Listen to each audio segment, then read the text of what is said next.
Bismillah. Assalamualaikum warahmatullahi wabarakatuh. Apa gini?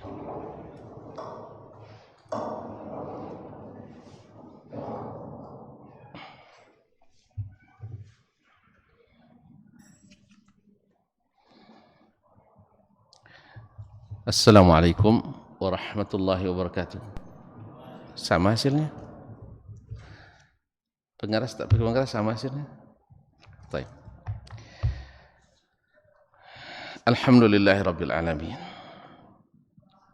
Wa bihi nasta'in ala umuri dunya waddin. Ashhadu an la ilaha illallah wahdahu la syarika lah waliyus salihin wa khaliqul khalqi ajma'in wa razikuhum wa ma min dabbatin fil ardi illa 'ala Allahi rizquha wa ya'lamu mustaqarraha wa mustawda'aha kullun fi kitabin mubin wa asyhadu anna Muhammadan 'abduhu wa rasuluhu an-nabiyyus shadiqul amin sallallahu alaihi wa ala alihi at-tayyibin wa azwaji at-tahirati ummahatil mu'minin والتابعين لهم بإحسان إلى يوم يمتاز فيه أصحاب الشمال عن أصحاب اليمين أما بعد فأوصي نفسي وإياكم أيها المسلمون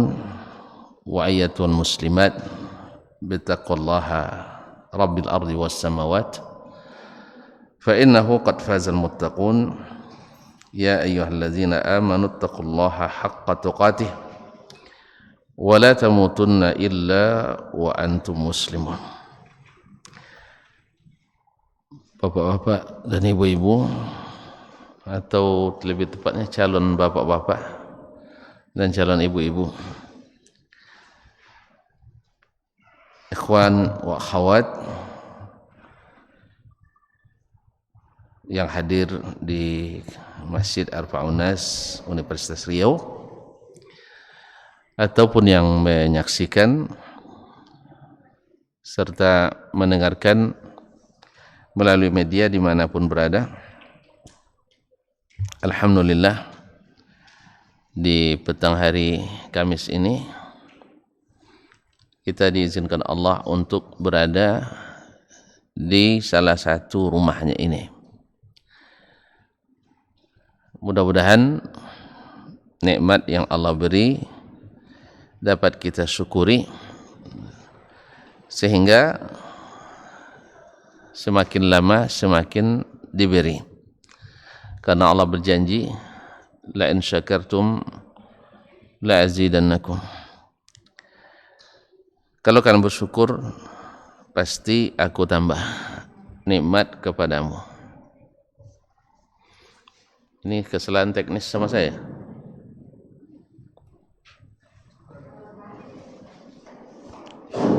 Harus dibuka. Dia dekatkan. Nanti kita makan. Baik. Semoga selawat dan salam kepada Nabi kita Muhammad alaihi afdhalus salati wa atamus salam, yang kita datang pada majelis ini untuk menyantap hidangannya berupa hadis-hadisnya yang dikumpulkan oleh seorang ulama, yaitu Al-Imam Abu Zakaria Yahya ibn Sharaf An-Nawawi rahimahullah, yang wafat pada tahun 676 Hijriah.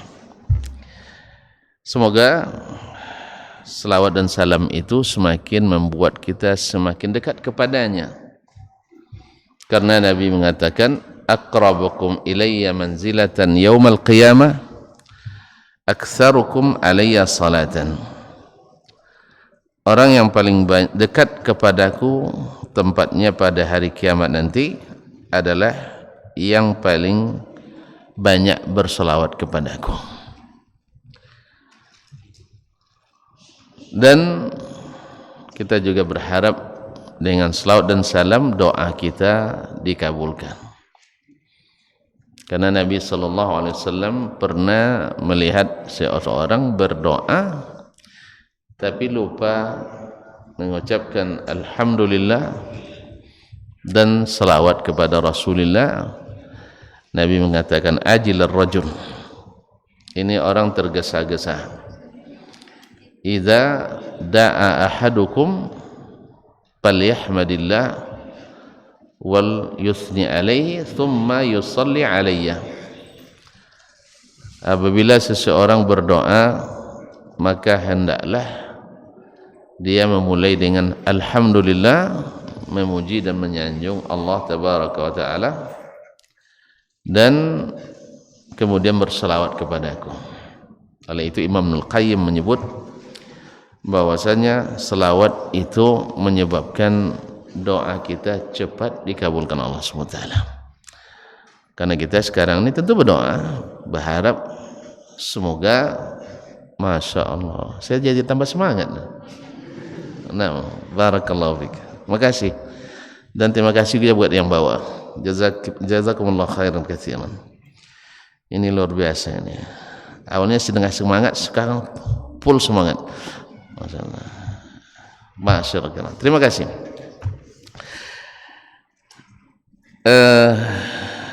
Kemudian kita berdoa pula untuk ayah, ibu, orang tua kita, karib kerabat, handai tolan dan sahabat kita, para ulama, para guru, ustadz kita dan ustadzah kita, nyai, kiai, buya, umi, pokoknya semua yang pernah berjasa pada kita, walaupun hanya satu huruf yang diajarkan.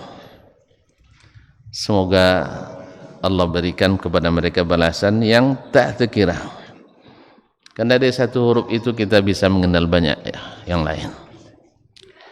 Khususnya Imam An-Nawawi rahimahullah, yang hari ini kita belajar kepadanya. Kemudian saya teringat sahabat saya juga, guru kita di sini yang baru meninggalkan kita. Banyak kesan, banyak cerita-cerita indah bersama beliau di masjid ini, yaitu Ustadz kita Tajuddin Al-Hafiz rahimahullah rahmatan wasi'ah.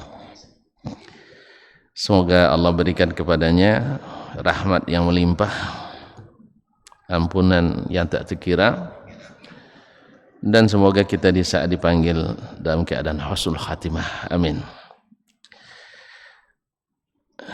Ikhwani wa akhwati fillah, kita baru selesai di berapa bulan yang lalu ya?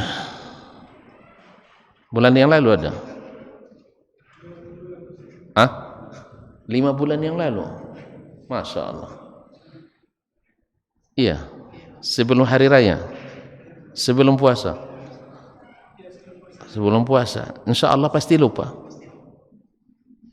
Iya, hadis yang ke-40 kemarin, yaitu hadis Abdullah bin Umar radhiyallahu taala anhuma, idza amsayta fala tantadhiru, idza asbahta fala tantadhiru al-masa. Afwan, hadis Nabi alaihi salatu wassalam, kun fid dunya ka'annaka gharib aw 'abiru sabil.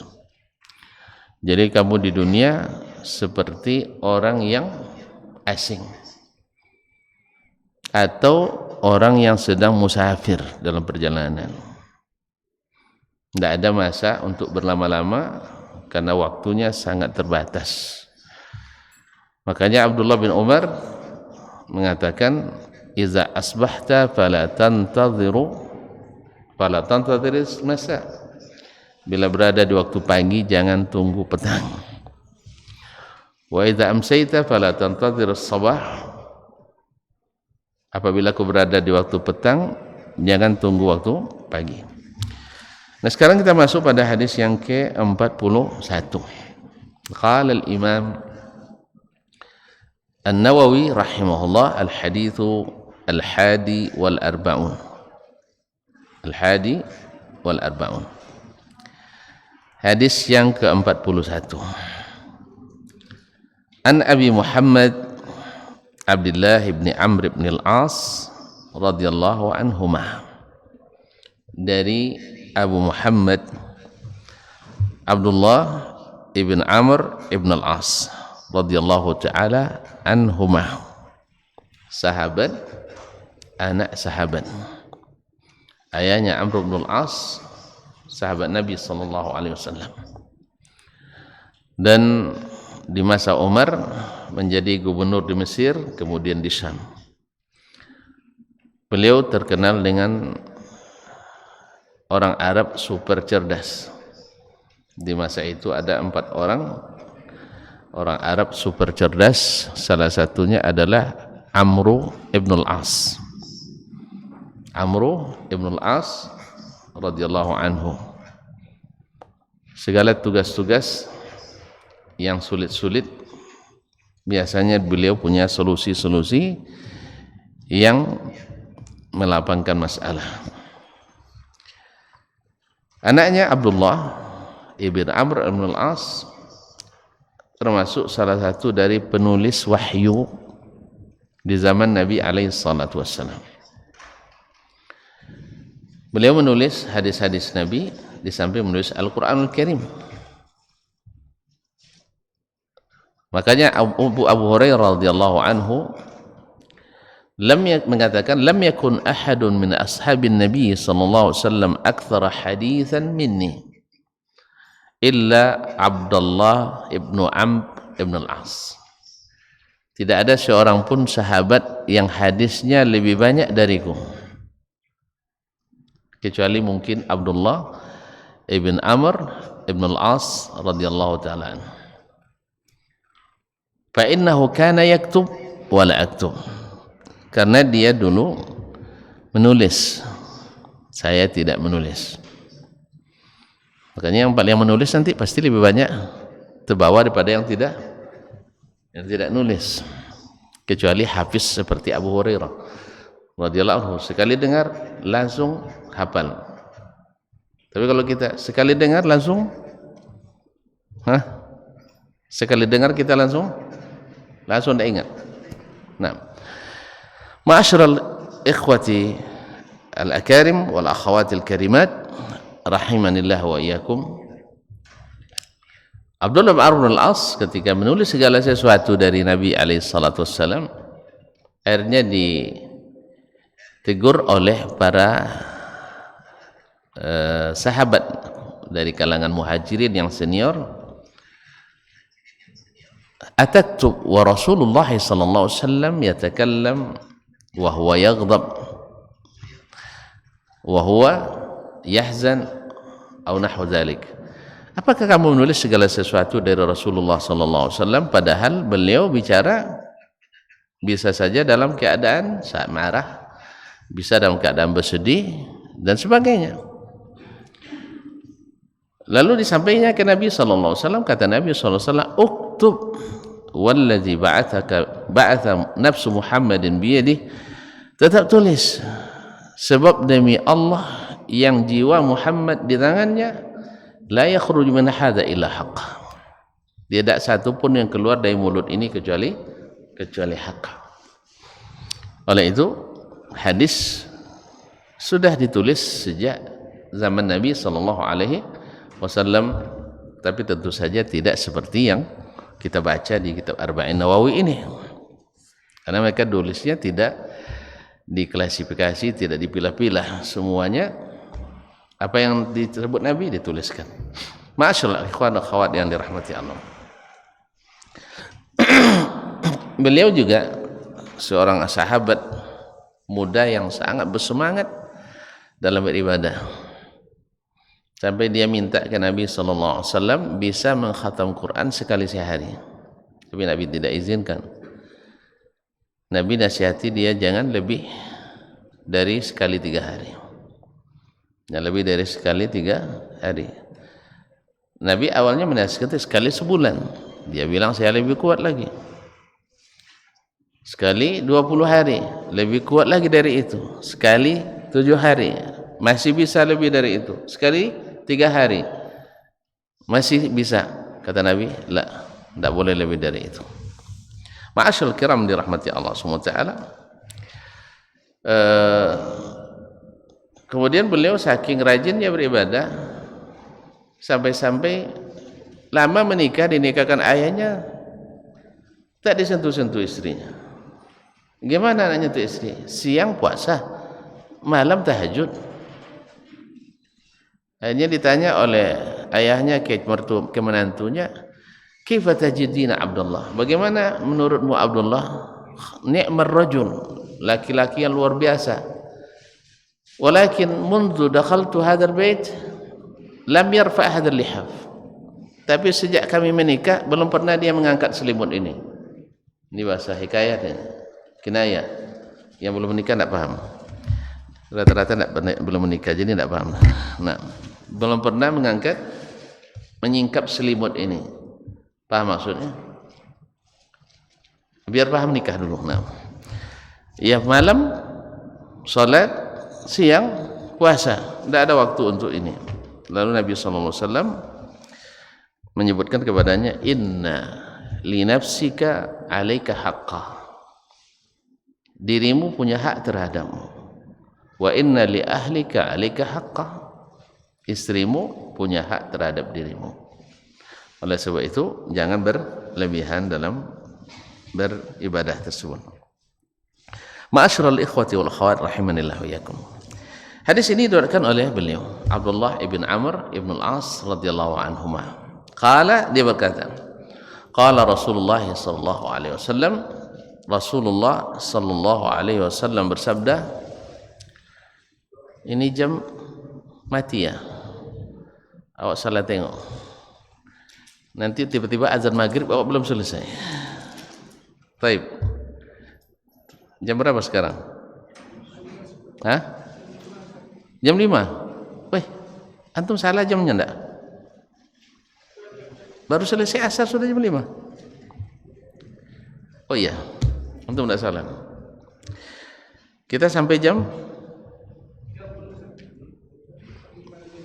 enggak ada jam 30. Oh, 5:30 menit. Ah, ya. Alhamdulillah. Masih panjang. Qala Rasulullah sallallahu alaihi wasallam, Rasulullah sallallahu alaihi wasallam bersabda, la yu'minu ahadukum hatta yakuna hawahu taba'an lima ji'tu bih. Tidak sempurna iman seseorang di antaramu hatta yakuna hawahu, sampai hawa nafsunya taba'an lima ji'tu bihi, mengikut apa yang aku bawa.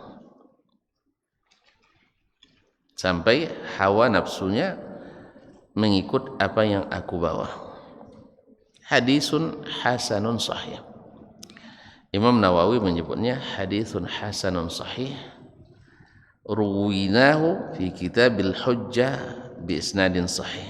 Diriwayatkan kepada kami dalam kitab Al-Hujjah fi bayanil mahajjah dengan sanad yang sahih.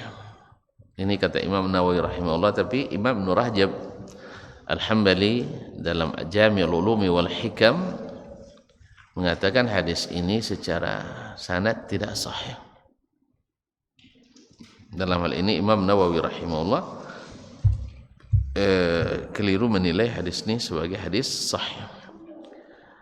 Tetapi maknanya sahih.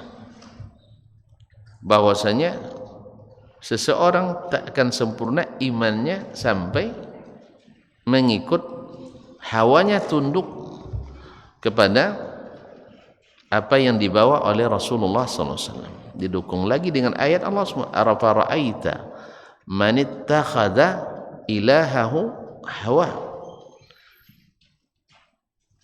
Tahukah engkau hai Muhammad orang yang menjadikan hawa nafsunya sebagai ilahnya, sebagai sembahannya. Orang yang menurutkan hawa nafsunya sampai mendurhakai Allah Tabaraka wa Ta'ala, meninggalkan apa yang disampaikan oleh baginda Rasulullah SAW, syariat, maka orang ini sama dengan menjadikan ilahnya hawa nafsunya, menjadi sembahannya. Maka saudara kiram dirahmati Allah. Nah, Nabi SAW mengingatkan ini kepada kita, la yu'minu ahadukum, tidak sempurna iman seseorang. Kenapa kita katakan seperti kata Syekh Muhammad bin Shalih Al-Utsaimin dalam syarahnya, kenapa kita mengatakan la yakmulu imanu ahadikum, tidak sempurna imannya? Kenapa tidak dinafikan tidak beriman sama sekali? Kalau tidak beriman kan berarti kan orang Islam dia. Tapi di sini tidak sempurna iman. Sebab ikhwan ya akhwati fillah, seseorang yang bersyahadat, yang beriman pada Allah dan Rasul, bisa saja dalam masalah tertentu dia mengikut hawa nafsu, tapi dalam banyak masalah lain dia ikut yang dibawa Allah dan yang dibawa oleh Rasulullah sallallahu alaihi wasallam. Oleh sebab itu maka dikatakan tidak sempurna imannya sampai hawanya mengikuti apa yang dibawa oleh Nabi SAW. Apa yang dibawa oleh Nabi SAW? Yang dibawa oleh Nabi itu apa? Hah? Yang dibawa oleh Nabi? Apa yang dibawa oleh Nabi SAW? Al-Quran dan Sunnah. Iya. Ada yang lain? Al-Quran dan Sunnah yang disebut dengan asy-syariah. Asy-syariah. Jadi sampai seseorang tidak sempurna imannya sampai hawa nafsunya mengalah kepada apa yang dibawa oleh Rasulullah sallallahu alaihi wasallam. Bisa dibuat contoh? Bisa dibuat contoh? Contoh di saat Nabi alaihi salatu wassalam hijrah dari hijrah Nabi dari mana? Makkah ke Madinah. Kok pada lupa semua namanya? Nabi hijrah dari Makkah ke Madinah. Sesampai di Madinah, Nabi sallallahu alaihi wasallam melihat bahwa orang Madinah memiliki 2 hari besar yang mereka rayakan. Berkata Imam Sufyan bin Uyainah, yaitu hari Mahrajan dan hari Nairuz. Nah, Nairuz adalah awal tahun, perayaan awal tahun, sebagai tanda bahwa kita sudah panjang umur apa pendek umurnya. Perayaan di awal tahun, memulai tahun baru, yang dulu diadopsi dari perayaan orang-orang Persia, orang-orang Babilonia, yaitu merayakan awal tahun. Dalam istilah mereka pakai tanda syukur.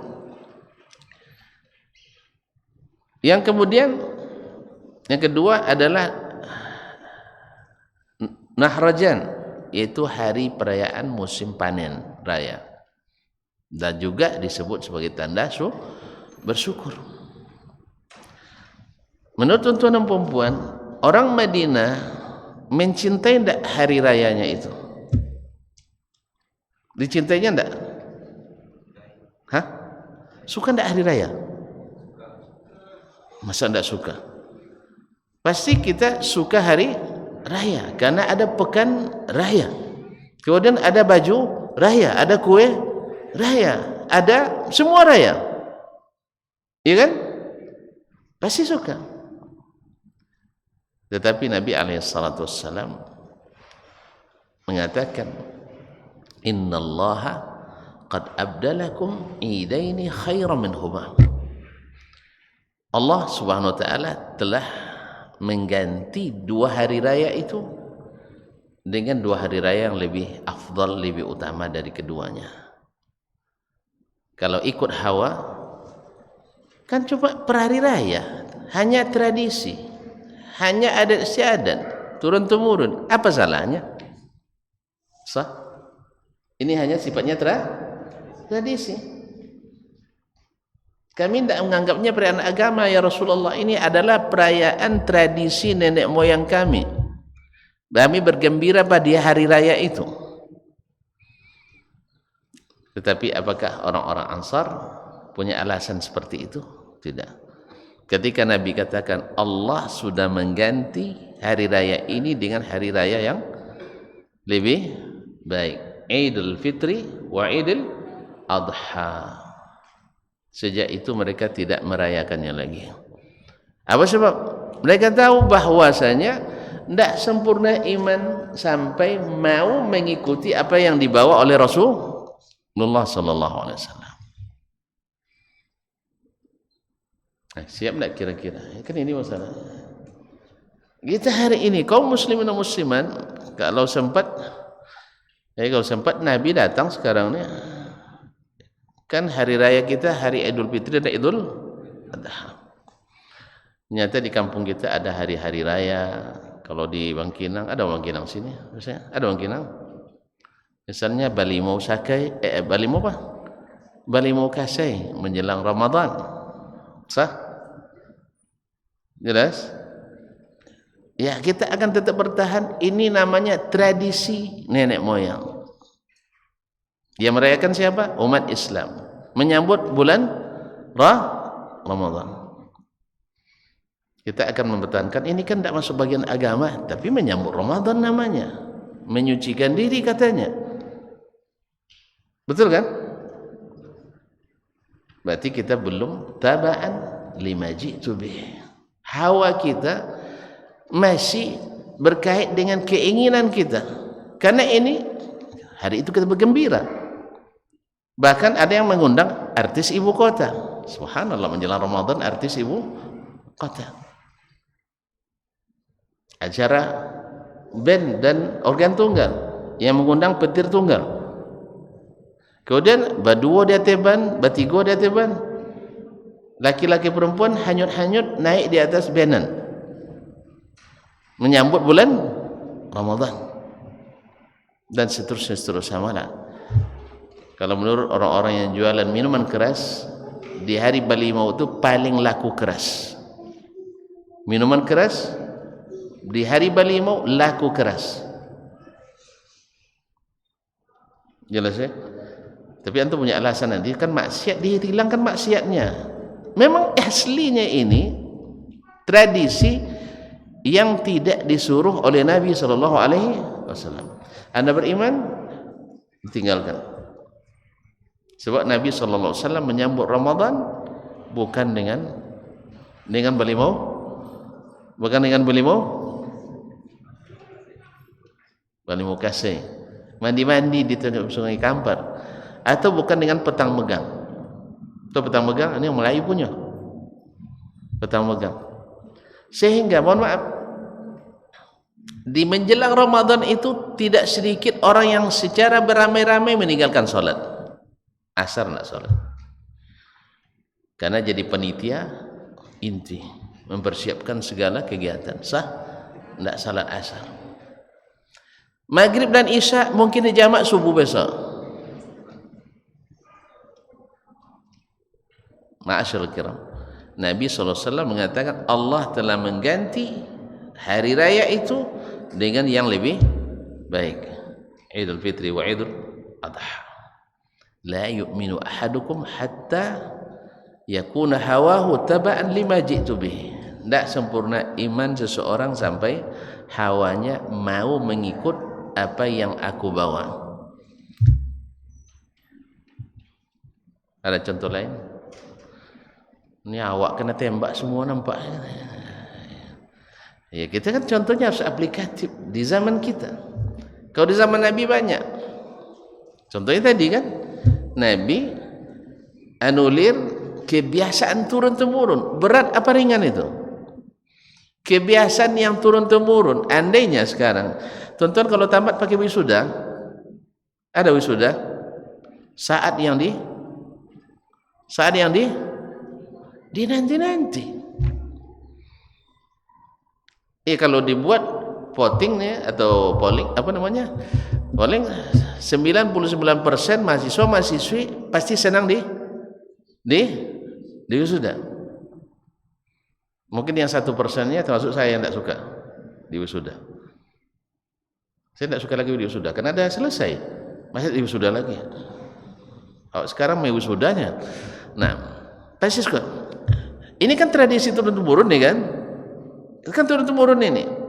Artinya lulus tidak ada kaitannya. Antum sudah lulus, sudah selesai. Nilai tidak ada kaitan dengan wisuda. Iya. Ada penilaian wisuda kan tidak ada. Tidak masuk dalam belangko nilai wisuda A, B, C kan tidak ada. Betul kan? Disebutkan ijazah di wisuda tanggal sekian juga tidak. Kalau tidak wisuda berkurang nilai sarjananya juga tidak. Betul kan?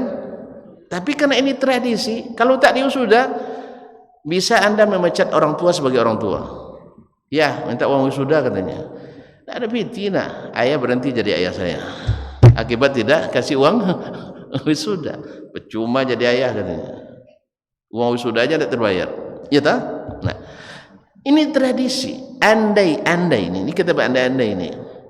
Andainya datang Nabi sekarang sallallahu alaihi wasallam. Ya, Allah telah mengganti wisuda yang lebih baik. Gimana kira-kira? Berat tak meninggalkannya? Berat. Walaupun Nabi yang datang sekarang misalnya untuk menjelaskan itu berat, apalagi kalau hanya Ustaz Dasman yang menjelaskannya. Misalnya saya mengusulkan ke panitia wisuda, kalau kami di kampus kami di UIN lah, saya usulkan dulu, kenapa harus duduknya mahasiswa-mahasiswi itu harus berdasarkan nomor urut, kadang-kadang laki perempuan berdekatan. Bahkan karena ruangan yang sempit akhirnya harus didempet laki-laki perempuan. Betul kan? Serius nih, betul apa enggak? Kalian duduk semenjak wisuda didekatkan atau dijarakkan? Atau physical distancing? Didekatkan atau dijauhkan? Macam belum pernah wisuda loh, enggak tahu mana ya. Belum wisuda, tidak pernah nengok orang wisuda. Oh, kesian. Ini bangkunya, ya kan berdasarkan nomor apa? Nomor induk, nomor apa stambuk kita, registrasi, ya kan? Jadi kalau sempat setelah itu di sini Dasman nomor 1101 misalnya, 1101 misalnya Deswati. Jadi duduk Dasman dengan Deswati berdekatan. Bahkan mohon maaf berdempetan. Iya dah. Tuan-tuan kok malu-malu bilangnya. Macam nak tengok. Atau saya bukakan foto wisuda sekarang. Iya dah. Taib. Andainya datang sekarang orang mengatakan tak boleh wisuda dengan cara ini. Berat tak? Berat. Apa sebab? Tradisi turun-temurun. Tapi kalau iman bicara masa perempuan sama laki-laki yang bukan mahram didudukkan berdempetan. Boleh tidak secara syariat? Ya tidak boleh. Siapapun bilang tidak boleh. Bahkan secara tradisi asli Melayu kita juga tidak boleh. Cuman karena sudah kadung biasa. Padahal kalau mohon maaf, saya pernah kalau tuan-tuan tidak bisa, saya bisa. Sebenarnya begitu kan ke sebagian pimpinan atau panitianya, kalau tuan-tuan tidak bisa memisahkan laki-laki dan perempuan duduknya saja di wisuda itu, insya Allah saya bisa. Angkat saya sebagai ketua panitia, insya Allah bisa. Kenapa ya? Kenapa ya? Apa payahnya? Perempuan di situ, laki di sini. Misal wisudawan dengan nomor registrasi 101, disilakan maju. 101 siapa tadi?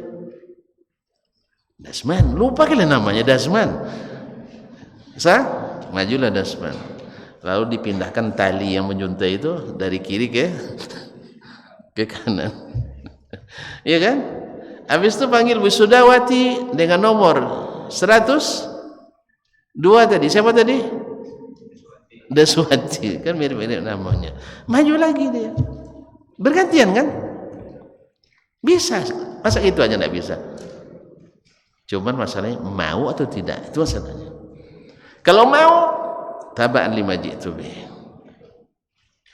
Tak sempurna iman seseorang sampai dia mau hawanya mengikuti apa yang dibawa oleh Nabi sallallahu alaihi wasallam. Jelas kaum ikhwan akhwat? Jelas? Nah, banyak hal-hal yang kita dihadapkan dalam kehidupan nyata. Misalnya pergi KKN atau menulis penelitian kelompok misalnya. Apakah wajib dalam satu kelompok itu campur baur laki-laki perempuan? Seharusnya tidak wajib. Tapi sengaja diplot seperti itu, bahwa kalau di sini 3 laki 3 perempuan. Betul? Sudah mentradisi. Kadang-kadang penelitian di lapangan jauh pula ke misalnya kemana misalnya, ke Pelalawan misalnya, otomatis 3 laki 3 perempuan sama-sama berangkat. Akhirnya berbagi, karena kan mulai lagi bicara hawa kita. Yang lebih ahli bawa motor tentu yang laki-laki. Yang enak dibawa numpang tentu perempuan. Akhirnya yang pegang setir laki-laki, yang pegang pinggang perempuan. Itu sudah biasa di berbagai kegiatan kita. Padahal bisa dipisah, sangat bisa. Karena tidak ada kaitannya hasil penelitian dengan campur aduknya laki-laki dan perempuan. Bahkan penelitian menunjukkan, pernah di Inggris dan Perancis mereka praktekkan, dipilih yang punya IQ tinggi-tinggi anak SMA itu, lalu dikelompokkan, kelompok campur laki-laki perempuan dan kelompok pisah laki-laki dan perempuan, dengan materi yang sama, dosen yang sama, waktu yang sama, alokasinya sama, biaya yang sama.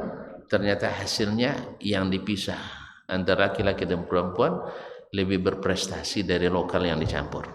Subhanallah. Sadaqallah wa sadaqa rasuluhu sallallahu alaihi wasallam. Cuman hawa kembali mengalahkan kenyataan.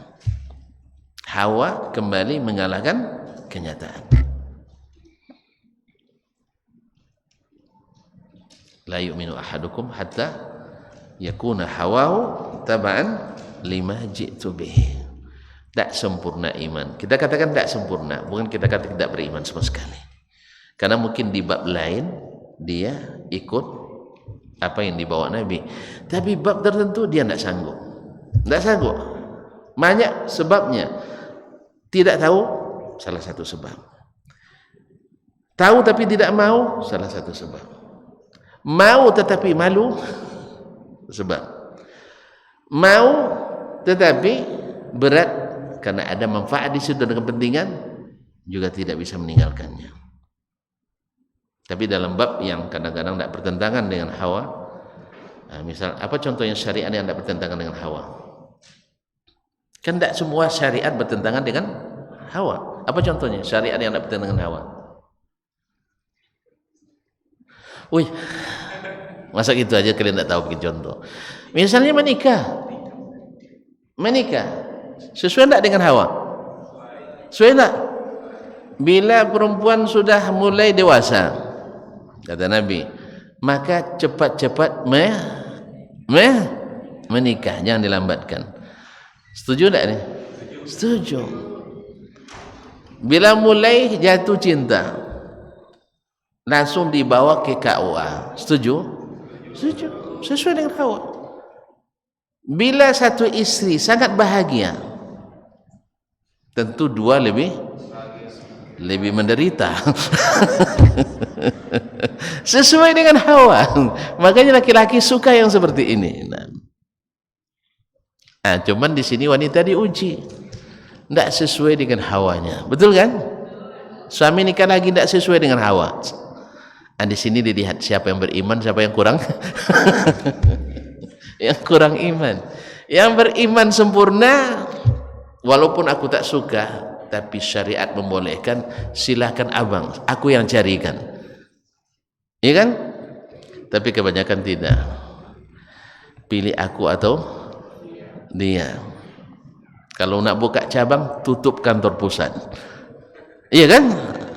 Akhirnya gara-gara menyelamatkan janda orang, istri kita jadi janda. Allah musta'an. Ini termasuk bab hawa yang tak sesuai dengan syariat.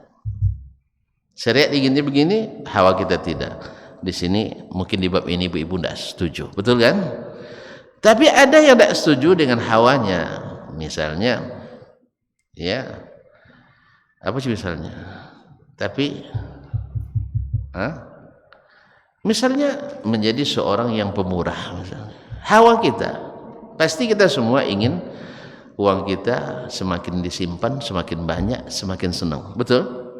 Iya, tidak sesuai hawa. Cuman syariat mengatakan, kalau kamu diberi kelebihan, jangan lupa setiap hari harus ada sedekah, khususnya di waktu pagi.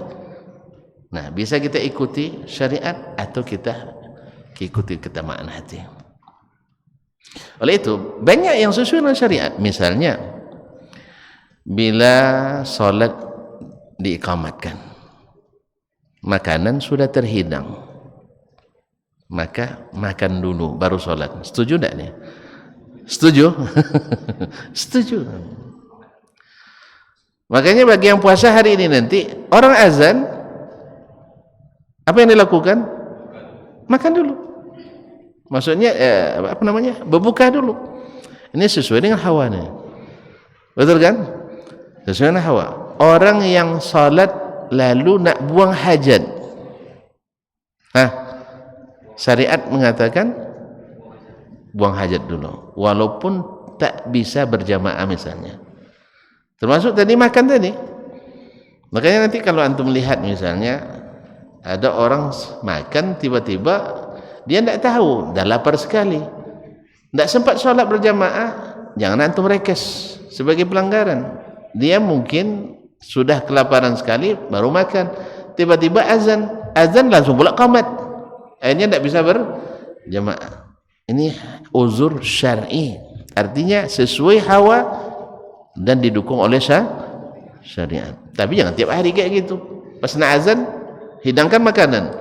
Kata Ustaz, kalau hidang makanan boleh makan dulu. Bukan, ada masa-masa kita harus melakukan itu. Itu uzur syar'i. Uzur syar'i seperti yang diriwayatkan dari Abdullah bin Umar radhiyallahu anhu.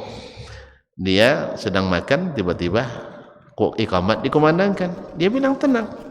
Hakadha sunnatu Rasulillah sallallahu alaihi wasallam. Inilah sunnah yang diajarkan Nabi sallallahu alaihi wasallam, idza uqimatis shalah wa hadarul asya fabda'u bil asya. Bila salat didirikan tapi hidangan sudah di depan, maka selesaikan makan baru pergi salat. Jelas? Alhamdulillah. Tapi jangan disengaja format acaranya seperti itu. Pas waktu salat isoma. Isoma itu apa? Istirahat. Enggak, sebenarnya terbalik. Bukan isoma, imaso. Istirahat, makan baru salat. Ini yang kebanyakan terjadi. Kadang-kadang salatnya sendiri-sendiri. Makanya dengan sangat berat dan terpaksa, ya, dalam suatu acara saya mengatakan, mohon maaf saya izin salat dulu. Orang sudah qamat, tapi masih banyak bertele-tele acaranya. Ya, acara masih bertele. Saya minta izin aja. Saya tidak membubarkan acara, tidak. Saya minta izin karena orang kan tak boleh doa bersama. Tiba-tiba kita pergi kan seolah-olah kan kurang adab gitu kan, maka minta izin. Lagi pula saya bilang doa bersama bagusnya selesai sholat, kalau nak bersama juga, apalagi makan bersama. Ya dengan berat sebenarnya, karena saya tahu bahwasanya kalau udah makan di hidang. Cuman masalahnya kalau saya tidak permisi, nanti bukan sholat bersama setelah itu, tapi sama-sama sholat di rumah sendiri. Nah, itu. Maka saya permisi. Tapi kalau anda yang saya tahu selesai makan ramai-ramai kita pergi sholat ke masjid, itu bagi saya setuju, tidak ada masalah. Paham Ustaz? Antum bikin acara di sini misalnya, nanti pas waktu sholat datang waktu makan. Selesai makan kita baru sholat ke masjid Arba'un Nas. Itu saya bisa, tidak ada masalah. Sejam 2 jam pun saya tunggu. Tapi kalau selesai makan kita pulang masing-masing, tentu saya permisi, saya nak sholat dulu. Sebab tidak ada lagi kawan berjamaah. Jelas? Nah, jelas tuh saya. Jadi ada syariat yang kadang-kadang tidak sesuai dengan hawa, kita tidak ikuti. Nah, tidak mengikutinya ini tanda tidak sempurnanya iman. Tapi orang yang sempurna imannya tidak. Dia mengikuti apa yang dibawa oleh syariat. Ya, ini hari raya turun-temurun tidak. Sebab ini tidak dibawa oleh Nabi sallallahu alaihi wasallam. Bahkan Nabi menentukan hari raya hanya 2 ini. Selebihnya bukan bagian dari syariat. Jelas? Kalau sudah jelas, sekarang tinggal kita lagi mendeteksi, mengklasifikasikan diri masuk mana kita. Dekat ke kesempurnaan atau semakin jauh dari kesempurnaan. Mudah-mudahan Allah SWT dengan terus belajar, terus menuntut ilmu, karena memang ibarat pisau harus diasah terus biar tajam. Ibarat pakaian harus dibersihkan terus, dicuci, dirawat, disetrika biar rapi terus. Begitulah iman kita ini. Tapi kalau kita jarang belajar, tidak pernah duduk di majelis ilmu, ya jadilah seperti kata sebagian, berislam tuh jangan terlalu serius, beragama jangan terlalu serius. Ya kalau beragama aja tidak serius, pasti yang lain lebih tidak serius. Ini keselamatan dunia akhirat. Yang lain tuh kadang di dunia aja tidak selamat. Kita kuliah nih, tidak semua kita dapat kerja dengan kuliah, betul kan? Betul. Tapi dengan agama ini, insya Allah semua kita masuk surga. Kalau serius beragama, serius kuliah belum tentu dapat kerja yang kita inginkan. Jelas ya? Ya, banyak orang serius kuliah, tamat perikanan, ujung-ujungnya kerja di perbankan. Ya, kerja di perbankan. Sudah tinggi-tinggi kuliah di Fakultas Syariah, rupanya terjun ke kebun sawit. Pas terjun, sawit turun babak. Gota ditebang dulu kan. Awalnya kebun karet dia. Nengok sawit naik, ditebang karet. Tanam sawit. Pas berbuah sawitnya, harga sawit terjun bebas. Masya Allah. Sekarang sawit mahal ya katanya. Iya, 4.300 5 kilo. 4.300 tapi 5 kilo. Yang kemarin sampai 4.000 1 kilo. Allah musta'an. Tapi intinya ikhwani fillah, ini billah, yang kalau ada amalan yang mesti kita serius, maka agama lah yang harus kita seriusi. Sebab keselamatan kita di dunia dan di akhirat. Alhamdulillah, orang serius beragama ya tidak membuatnya susah di dunia dan di akhirat, insyaallah bahagia. Baik, saya kira keterangan ini sudah sangat cukup, dan pelajaran yang dapat diambil dari sini bahwasanya manusia itu disuruh oleh Nabi sallallahu alaihi wasallam ya untuk mengikuti syariat, bukan mengikuti hawa dan akalnya serta keinginan. Akal kita menginginkan seperti ini, tapi syariat maka kita dilarang mengikuti apa yang diinginkan oleh akal kalau melanggar syariat. Nampaknya hujan nih. Alhamdulillah, tidak ada yang bisa pergi. Yang kedua, kaum muslimin dan muslimat dirahmati Allah Subhanahu wa taala. Yang kedua, manusia mesti mencari dalil dulu tentang suatu masalah baru menetapkan hukum. Jangan dibuat hukum dulu baru cari dalil. Nanti dipaksakan. Ya, berapa banyak sekarang kalau kita contohkan dengan perayaan, banyak perayaan dibuat dulu baru carikan dalilnya, sehingga dalilnya tidak kena mengena. Dah? Bagusnya tanya dulu bagaimana petunjuk Nabi di bulan apa ini? Zulqa'dah ini? Zulhijjah ya? Kalau lupa bulannya itu udah lupa. Zulqa'dah. Bagaimana petunjuk Nabi di bulan Zulqa'dah? Petunjuk Nabi bulan Zulhijjah, petunjuk Nabi bulan Muharram, petunjuk Nabi bulan Safar. Selesai. Jangan kita tetapkan dulu suatu amaliyah, lalu setelah itu baru carikan dalil. Akhirnya nanti dalil mengikuti hawa kita, dalil mengikuti akal dan pikiran kita. Ini terbalik. Nabi suruh kita mengikuti dalil, akal kita mesti mengikuti dalil. Ini banyak kita memaksa dalil mengikuti akal kita, tidak masuk akal, dalil dibuang.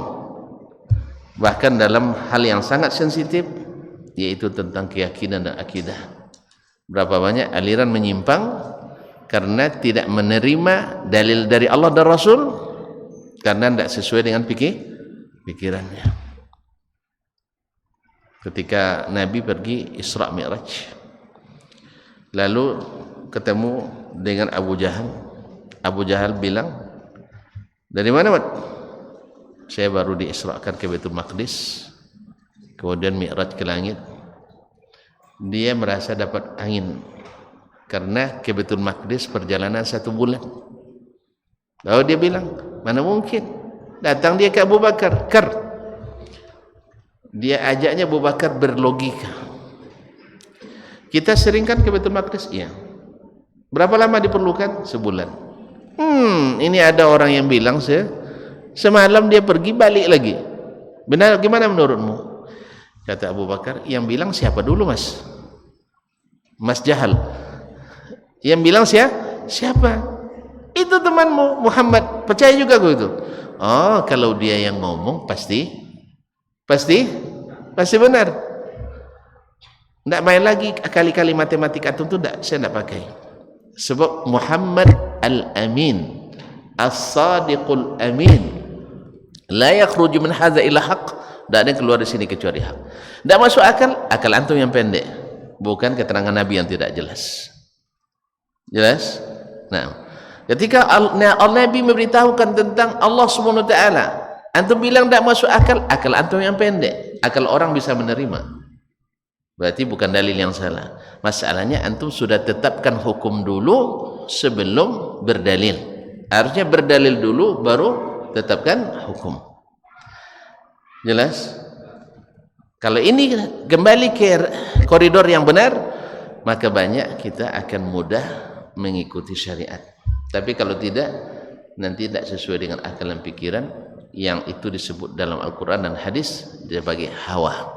Tidak sempurna iman seseorang sampai hawa, yakni pikirannya, keinginannya, logikanya mengikuti apa yang dibawa oleh Nabi SAW. Jadi berdalil dulu baru berhukum, bukan hukum ditetapkan baru cari dalil. Ini masalah yang banyak terjadi di kalangan Islam. Dah terlanjur dilaksanakan, lalu ditanyakan Ustaz, tolong carikan dalilnya Ustaznya. Ini cari-cari dapat, ternyata dalilnya tidak sesuai. Ini antara contoh, ikhwani billah, contoh bertabarruk dengan orang-orang saleh, ngalip berkah, karena sudah dianggap itu sesuatu yang lumrah, dibolehkan. Lalu dicari-carikan, ketemulah riwayat bahwa Imam Malik rahimahullah bila terasa agak malas-malasan dia, lalu dia bertemu dengan Muhammad Ibn Munkadir, seorang tabi'in yang terkenal riwayatnya dari Jabir bin Abdullah, seorang saleh dan zuhud. Lalu saya lihat mukanya, lalu saya merasa mendapat pelajaran. Mendapat pelajaran ini tabarruk, cari barakah, atau mencari semangat? Karena kita bertemu dengan orang lalu bersemangat melihatnya, ini masuk tabarruk atau bukan? Yang mendengar mengusap-ngusap gini dan sebagainya, ini bukan bab tabarruk. Tapi karena kita sudah mengesahkan tabarruk, ngalap berkah, hanya ini dianggap sebagai dalil. Andainya pun benar Imam Malik tabarruk, itu tidak menjadi dalil, karena perkataan Imam Malik bukan dalil. Jelas? Atau sudah terlanjur untuk ngalap berkah ke kuburan-kuburan orang saleh misalnya. Apa dalilnya? Sahabat tidak pernah ngalap berkah ke kuburan Nabi, tidak ngalap berkah ke kuburan Abu Bakar, Umar, Utsman dan Ali. Oh, ketemu riwayat yang tidak jelas juntrungannya di dalam tarikh Baghdad. Diriwayatkan dari Imam Ahmad bahwa dia setiap hari, Imam Syafi'i setiap hari pergi ke kuburan Abu Hanifah ngalap berkah.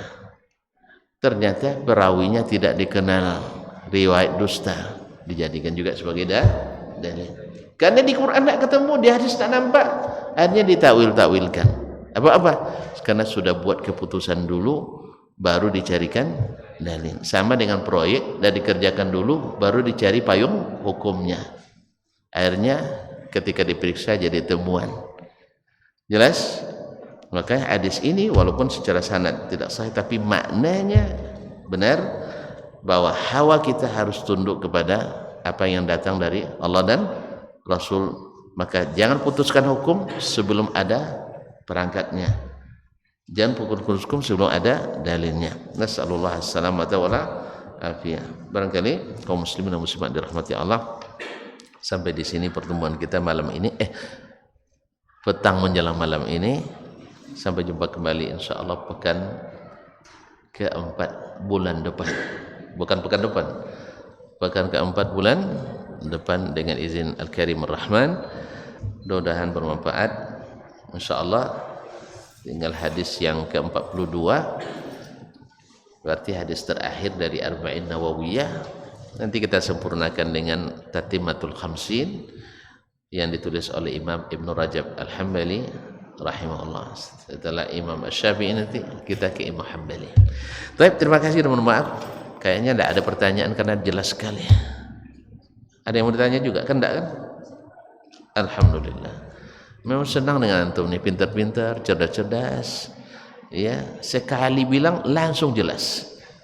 Alhamdulillah, terima kasih. Wallahu taala alam, sallallahu ala nabiyina Muhammad wa sallam. Wa subhanakallah bihamdik asyhadu an la ilaha illa anta astaghfiruka wa atubu ilaik. Wassalamualaikum warahmatullahi wabarakatuh.